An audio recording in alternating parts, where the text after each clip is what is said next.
তো ধামাকা আইতেছে। কি কি গান আইতেছে? এ সাউন্ড মিউজিক, হ্যাঁ, a sound a sound music. হ্যাঁ ইউটিউবে লাগলে হ্যাঁ হ্যাঁ, মানে বিশ্বের 1 নাম্বার গান দেখতে পাবে সব। মানে এটার মতো, আলিয়া নুরের জীবন বৃত্তান্ত এখানে তুলে ধরে। মানে এটার মতো আর গান হয় না কেউ? প্রডিউস করছে এই ভাই। এই আব্বাস ভাই। জি ভাই। চলছে। আব্বাস ভাই, আব্বাস ভাই গান করে দিছো এবং মিউজিক শুট করে দিছো, এই জন্য তোমার মুড়ি খাওয়াইতেছে। হ্যাঁ। তা আমাকে একটু খাওয়াও তুমি। না, খাওয়াবা না? কে? আমার খাইতে দিছে না। তো তোমার খাইতে দিছে, তুমি একা খাবা, আমাকে খাওয়াবা না? নিয়ামুল ভাই একটু খাওয়াও। নিয়ামুল ভাইও দিবা না? এই পাগল, হ্যাঁ, তোমার এই পাগলের থেকে এরকম মানুষ বানাই দিল, তারপরে এই পাগল, দিবা না? এই পাগল, দেখছেন ভাই, ভুলে গেছে 2 দিনের মধ্যে ভাই।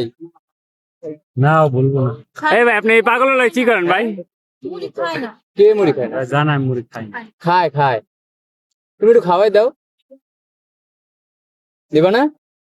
এই তো মানে বুঝে অতিরিক্ত গেছে। কোনো কিছু করা ভালো না, ও আচ্ছা, অতিরিক্ত কোনো কিছু করা ভালো না। লিমিটের ভিতরে থাকতে হবে। লিমিটের ভিতরে থাকতে হবে।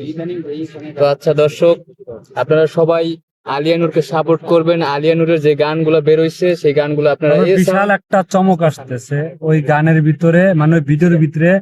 ফুল বিক্রেতা বৃষ্টি ছিল, বৃষ্টির বাবাও ছিল। বৃষ্টিও ছিল, বৃষ্টির বাবা ছিল। মানে ওরে মোটামুটি ওই গানটার ভিতরে মানুষ মানে রিয়েলনেস কিছু পাবে, বাস্তববাদী যে কষ্টগুলা মানুষের, যেগুলো প্রকাশ করা যায় না, সেগুলার ভিডিওতে দেখতে পাবে। ভাই আপনি কিন্তু এই আলিয়ানুরের জন্য অনেক কিছু করছেন ভাই, মানতে হবে আমি ভাই। কিছু করি না। ভাই আপনি আল্লাহ আলিয়ানুরের যে জীবন কাহিনীটা, এটা আসলে আপনি সোশ্যাল মিডিয়ার মাধ্যমে আপনি আলিয়ানুরকে সুস্থ করছেন, তারপরে আলিয়ানুরের যেই ব্যাকগ্রাউন্ডে যে জীবন কাহিনী ছিল সেইটা আবার আপনি সোশ্যাল মিডিয়ার মাধ্যমে মানুষকে জানাইতেছেন খুব সুন্দরভাবে। এই মানে এই যে মহৎ কাজটা তবে আমার করতেছেন ভাই। এটা কোনো দুঃখ কষ্ট না, আমার একটা কষ্ট এখন যদি তার পরিবারটা পাইনি, সে কি বাংলাদেশি না ইন্ডিয়ান না উগান্ডা না কোনো দেশের মানুষ? এইগুলোর জন্য দায়ী কারা ভাই? এই যে তার পরিবারটা যে এগুলোর খুঁজে জন্য পেতেছে। দায় আমাদের মতো কিছু কুলাঙ্গার ছেলেরা, যারা মানে- মেয়েদের জীবন নিয়ে খেলা করে। তাদেরকে আমি দায়ী করি। এই মেয়েটা হয়তো এমনও হইতে পারে, এই মেয়েটা যে ছেলেটাকে ভালোবাসছে, হ্যাঁ, সেই ছেলেটা এমন ভাবে ওরা আঘাত করছে যে আঘাত ওর স্মৃতি সত্যি সবই হারায় গেছে। নাহলে আমরা এত ভিডিও বানাইছি, কেন সে তার সবকিছু বোঝে, গান করে, এত সুন্দর সুন্দর গান করে, হ্যাঁ। কিন্তু তার বাবা মার কথা জিগাইলে কইতে পারে। কারণ এটা কোনো নাটক সাজাইছে না কি হয়েছে, ও জানার ও আল্লাহ। তা ভাই এটা থেকে আমরা মুক্তি পাবো কিভাবে? আমি তার পরিবারের কাছে এটা থেকে আমি মুক্তি চাই। কিসের জন্য? একটা মেয়ের পরিবার ছাড়া কতদিন আমরা এইভাবে দেখে শুনলাম। তো আমরা এটা সমাধান কিভাবে করব? কিভাবে তার এটার কোনো পরিবার খুঁজে সমাধান পাবো? আমি পাইতেছি না। আল্লাহ যদি কোনো রাস্তা খুঁজে রাস্তা বের করে দেয়, তাহলে আছে তো ভাই, এটা আপনার যদি দর্শক শেয়ার করে ভিডিওগুলো বেশি বেশি, তাই করবে না ভাই, এটি দেখবে মানুষ, কেউ করে না। শেয়ার করে না।